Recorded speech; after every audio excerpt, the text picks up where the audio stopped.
So as I mentioned, we get to talk about AI every day at InfoxChange. And I'll go into sort of more a little bit about InfoxChange in a second. I just wanted to show you a little bit of what we'll talk through. So an overview, but what AI adoption looks like for the sector, what are the considerations we can have and how we can help. The best way to get the most out of this session is please put your questions in the chat or raise your hand or come off mute and ask your questions. I work better that way when you ask, and I can understand more about what yourselves are doing. And also I hope you can get more from the session as well. So please reach out and ask away. So InfoxChange, in a broad sense, if you've come across us before, we have been many different things over the last 35 years in which we are here to support the sector and improve technology for social justice. So we work with 35,000 community organisations in a range of our different services that we do, and there's a range of other stats there. But some of the key things that we really support the sector in is we firstly offer managed IT services, so we can manage your environment, your Microsoft environment and your hardware for you. We have a client case management system, which is more in the community services space. But what's probably most relevant is my team, which is our digital transformation hub team, where we give advice, strategic services, resources, and live training sessions to help organisations navigate the technology jungle. So not just AI, but looking broader at that technology jungle and find the next step forward. You might have also come across Connecting Up. So that's one of our other products which gives discounted services to the sector, discounted products to the sector as well. So we've got lots of different products designed to most effectively support where we can. And so what we do every year is what we call our Digital Technology of the Non-for-Profit Sector report. And this kind of goes into what are the challenges, what are the opportunities, and what are the key priorities of the sector at this given time. And you can read the full report on our website, but the reason that I'm bringing this up is because it gives us a really nice starting place to go, how are non-for-profits engaging with AI? And for some of this, and we'll kind of go into the different perceptions of AI as we go, but this really helps understand that the sector is navigating this journey and you're not alone in this journey, and that what stage we should be at. So released at the end of last year, we've seen this amazing adoption of generative AI. So 76% of organisations are using it, and that was an increase from 52% from 2023. So we've seen this big increase, and we saw that earlier with, and the name has now gone from my screen, the firefighters app that Jono shared earlier in the session. So we're seeing that adoption in our daily work life and our home life as well. The stats there on the different uses of platforms, this is very much an evolving space, but we are seeing that significant use of ChatGPT being the most prominent product. I'm going to pick the stat on the right there before we go into sort of the guidelines around that. Only 32% of organisations are exploring or already investing. So the reason I'm bringing light to that is it's okay if you're not at that stage yet. Part of or your organisation isn't at that stage yet, because navigating that path takes time and investment as well. So just recognising that there's quite a small percentage in the sector leveraging AI. But what's probably our concern for the room is around only 12% having guidelines, frameworks or policies to manage the data risks associated with AI. And we'll go into that more and what and why. But that piece is a considerable concern for us at InfoxChange because of the implications that AI can have in the space. So, and we'll come back to that, but I want to start here now. I want to talk about what does the AI adoption mean? And there's two really key important points that I want to reiterate. It's not linear, so it's not, I'm unfortunately not going to give you a step-by-step guide on how your organisation will go through this journey.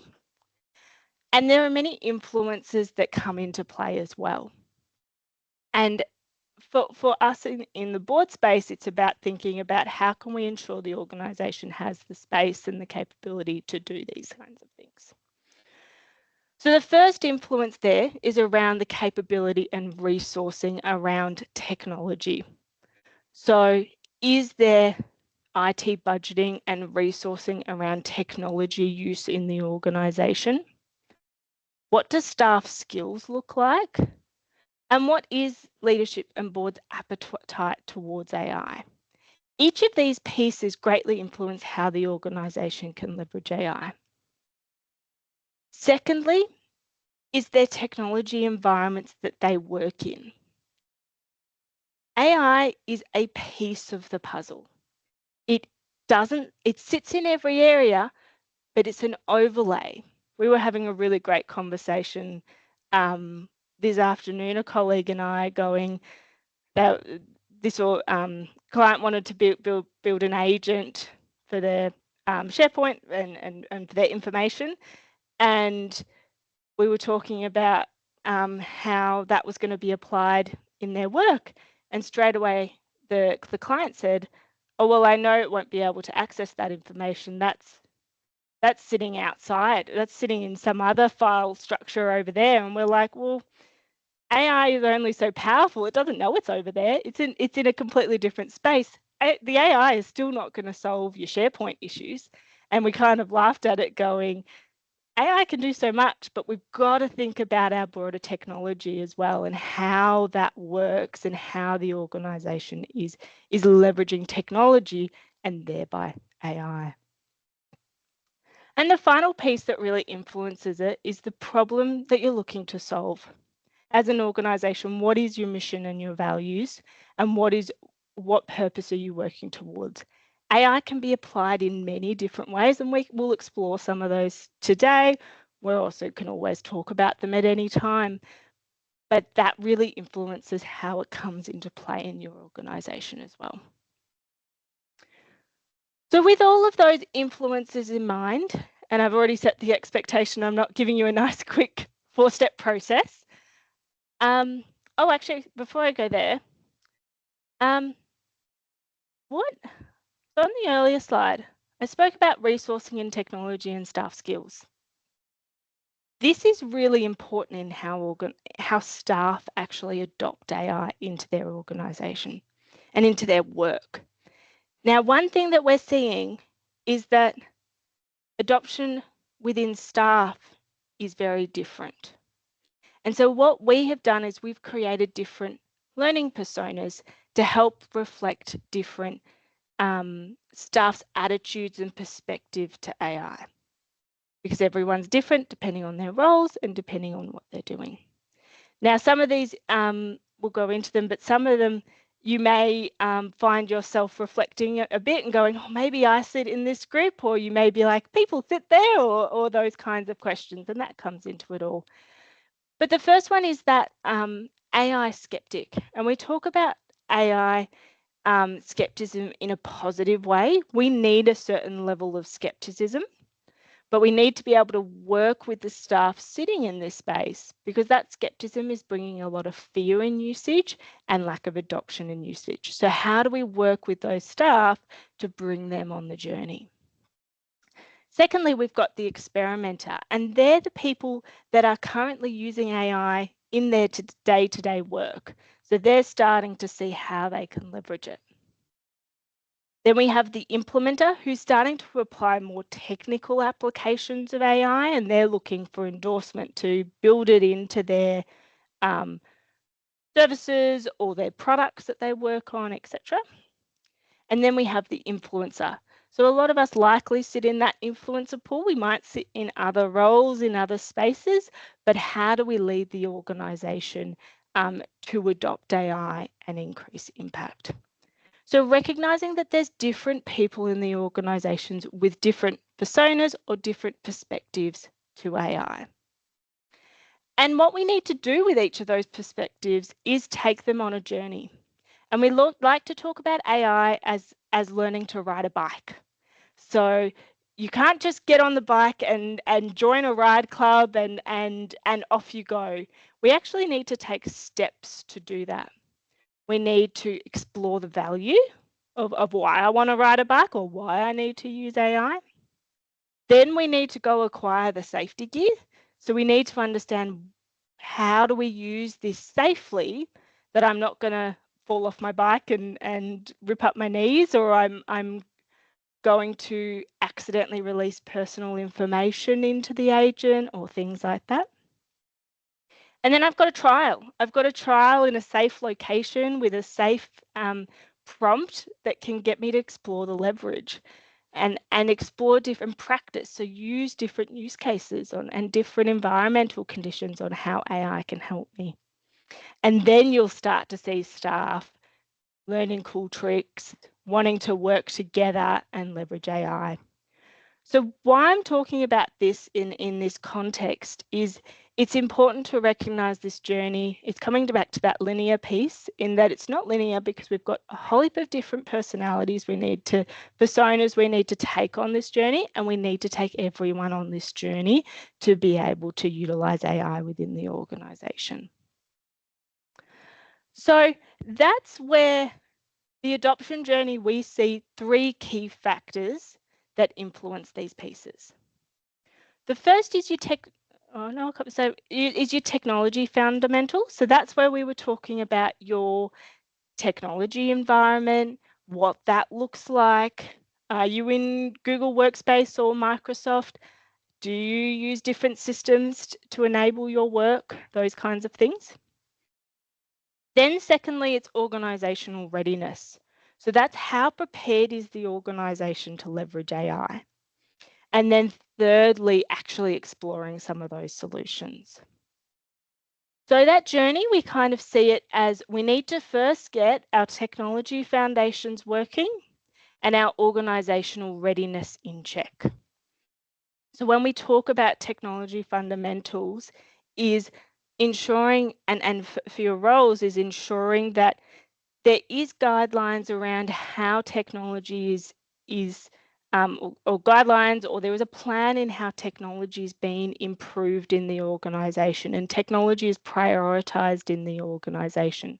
So is there an IT budget allocated to utilise technology there to manage your maintenance fees and different digital projects going on?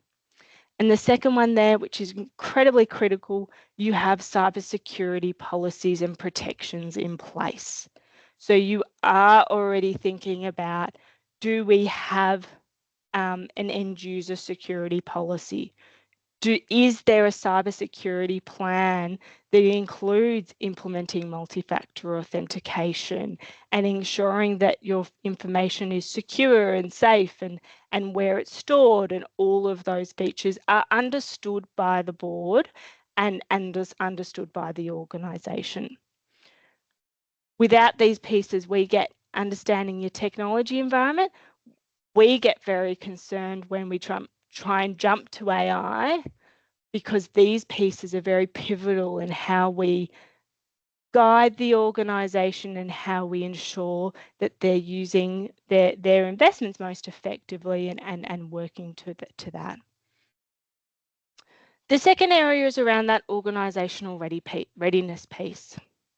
So is there an AI policy or guideline in place? So I'm recognising there that a policy may not necessarily be what's needed for your organisation, but is there a guideline in place? And we'll go into that more in a second. Is staff exploring generative AI training?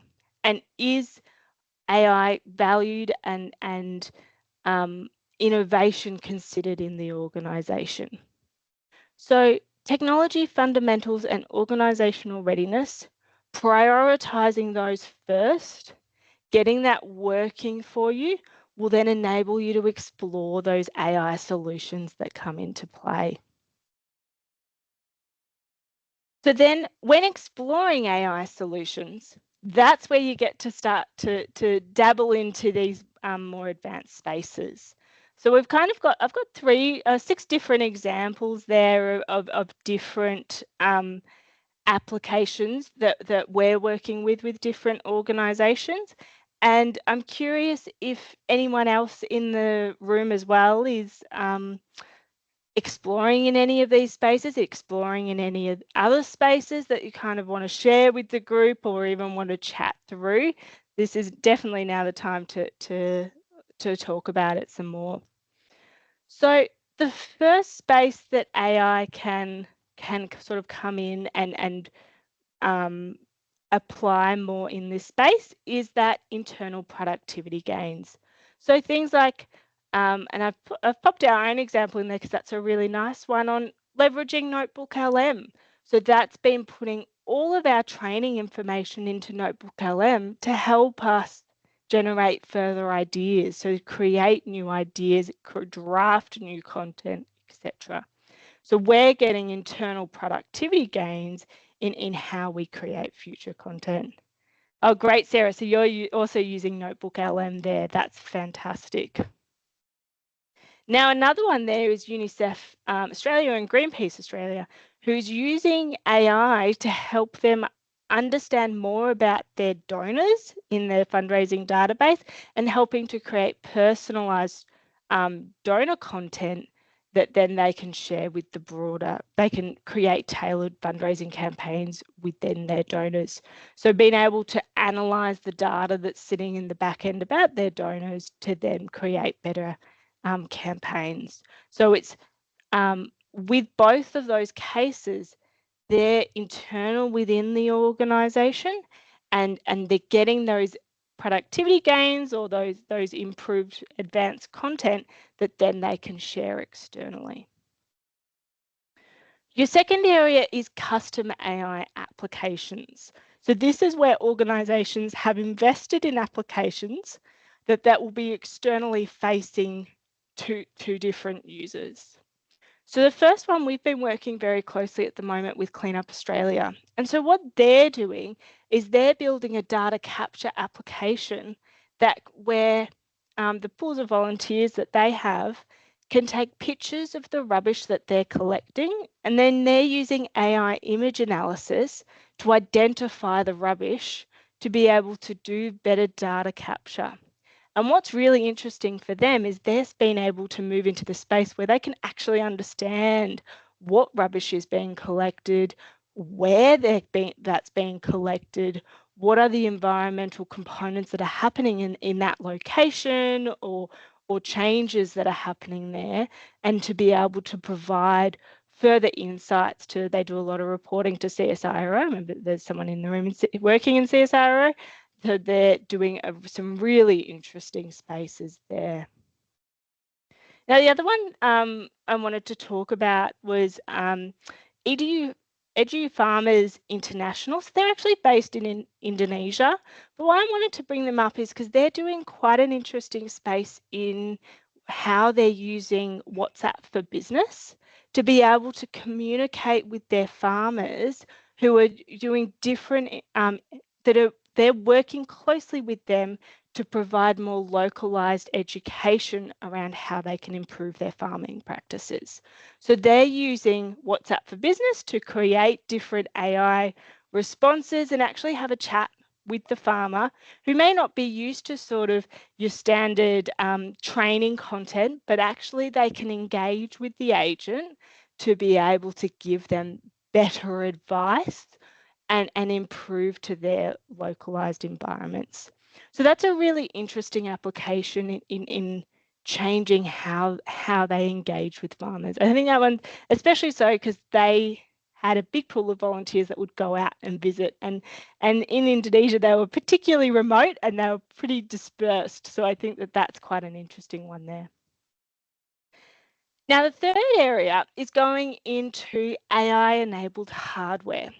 So that's thinking of the different analytics tools that is used when they're out in the field and how could AI enable that.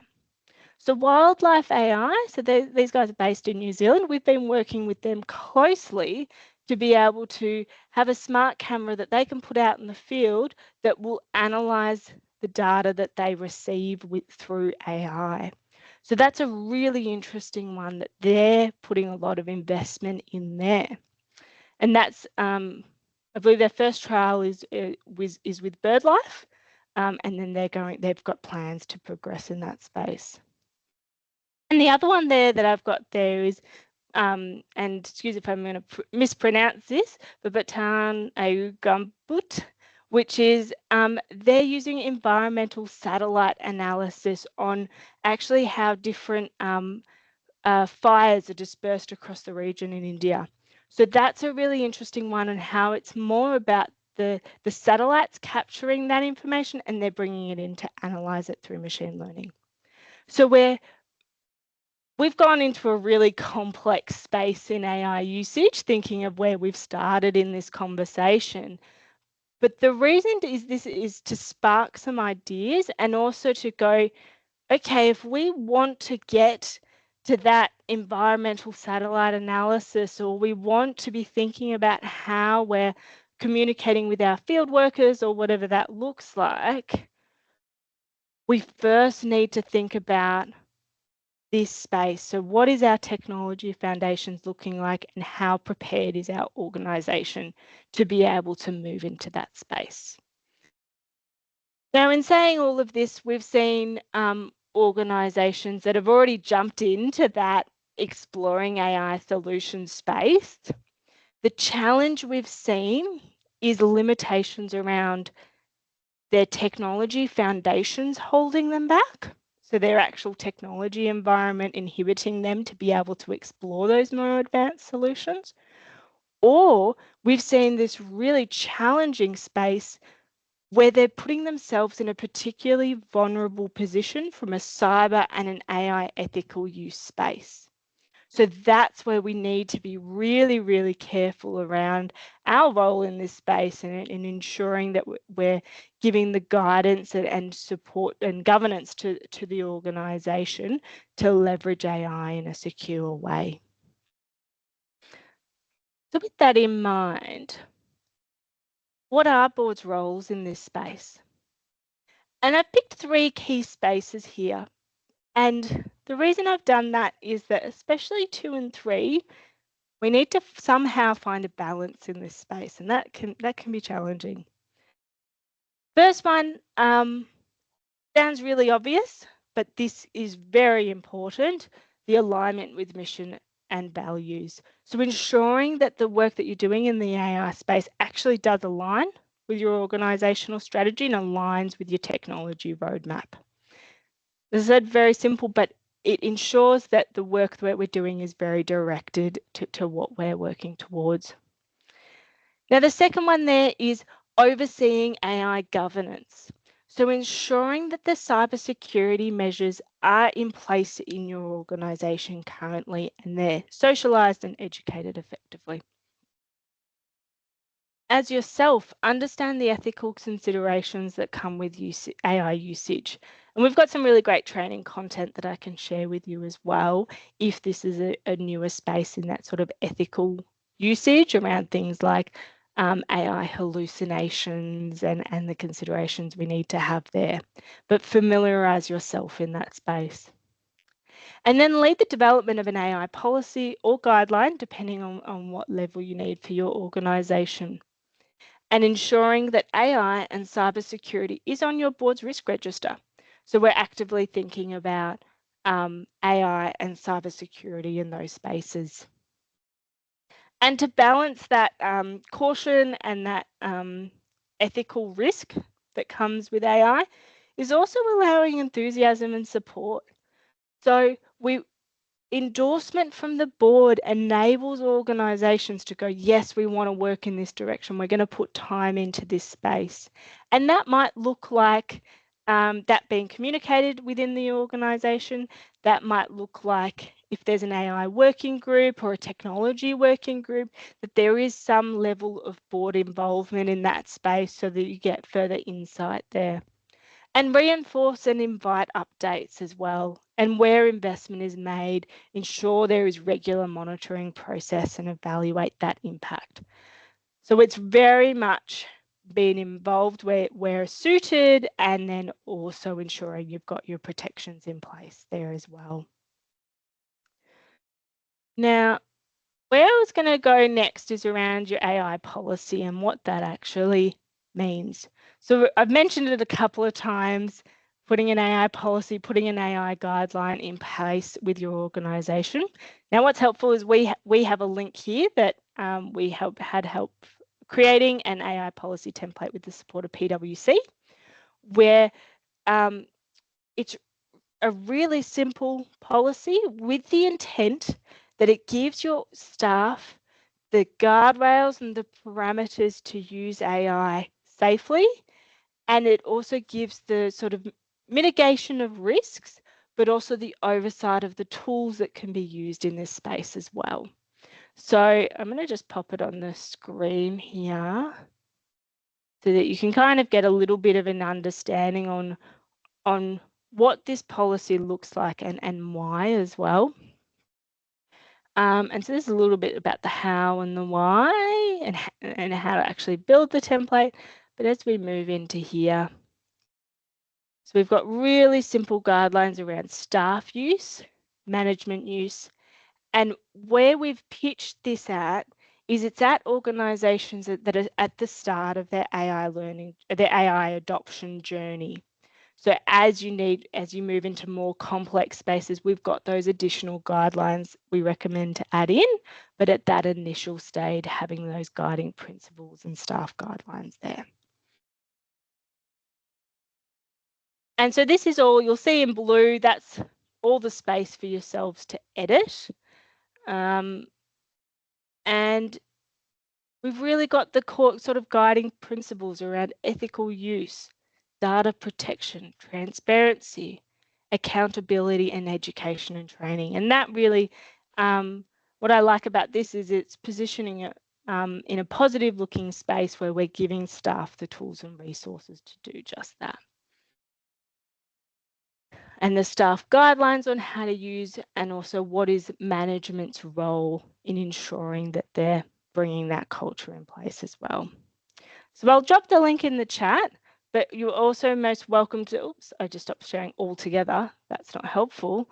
But you're most welcome to reach out to us, and we're more than happy to talk through your AI policy development, and we'll likely talk about other spaces there as well, but actually sort of dive into that further.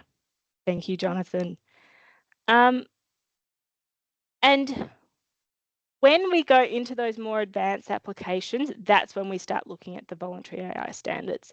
So that AI policy was created with the voluntary AI standards as one of the contributing resources. This goes now into the next level of detail. And we've been working very closely with the National AI Centre that created these policies, these standards, and they've got more coming over the next 12 months as well. And so we're working with them on simplifying these for our sector. So how can we help? I think I hope this is clear in that we love talking about this space, but we also love talking about it in the space of our sector. So we can help in a couple of different ways in terms of what's available on our AI learning community, and that organisations can come and staff can come and you can take our learning persona quiz, where you can actually create your own personalised learning journey in how you can leverage AI and build your AI skills. We have a range of guide, resources, self-paced learning and live webinars to help build out those skills as well, and come talk to us. And we've got a couple of different structures in how we can talk. We have what we firstly call our non-for-profit readiness assessment, where organisations can come to us and go, we want to leverage AI, but we don't know what that means. And so we will actually work through with them and create them an AI adoption roadmap that will consider those three areas. So think about their digital tech environment, think about their organisational readiness and think about how they can explore AI solutions and be able to use that as their guiding force in their AI adoption. And that can be a really great report to help socialise with the board, but also guide the efforts in an ethical and a secure way. Now, if the organisation is starting to explore some of those more complex examples we talked through earlier, we can help scope out those solutions through our AI solution scoping assessment, where we'll actually work with the organisation to do a feasibility assessment of that solution and a risk assessment taking into the voluntary AI standards. Now, if it's ready to pilot, we've got a range of university students and trusted vendors that can help in terms of bringing that solution to life. The reason we do this feasibility assessment is we find that a lot of organisations have an amazing idea, not exactly sure of or have an idea on the risks that come into play in working in this new space, but we can actually help unpack that and create a nice report that they can take, say, to the board, but they can also take to external funders if it needs external funding to sort of gratify that we have done a risk assessment of this solution. We're aware of the considerations we need to have when we're introducing AI into this space. So that can be a really handy consultation with an organisation to be able to help look at those more advanced applications. And so where to go to from today? We've got I've run a little bit over, but we've got time for questions now. And I'll also drop in the chat around our AI learning community and the AI policy. And then with that, you'll get access to the range of different training content there that can further help your own development, but also your organisation's development as well. Awesome. I might stop sharing now.